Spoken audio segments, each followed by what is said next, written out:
Welcome, today I'm showing how to change screen recorder sound settings into Oppo A16s. First of all, open your settings, then scroll down and choose Special Features option. Here, scroll down to bottom and find screen recording option. And here we got our sound option of our screen record.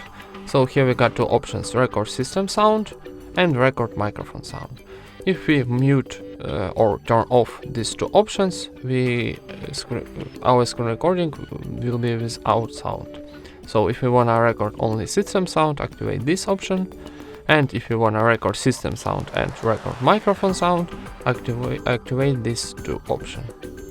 And that's it. Thank you for watching, leave thumbs up and subscribe to our channel.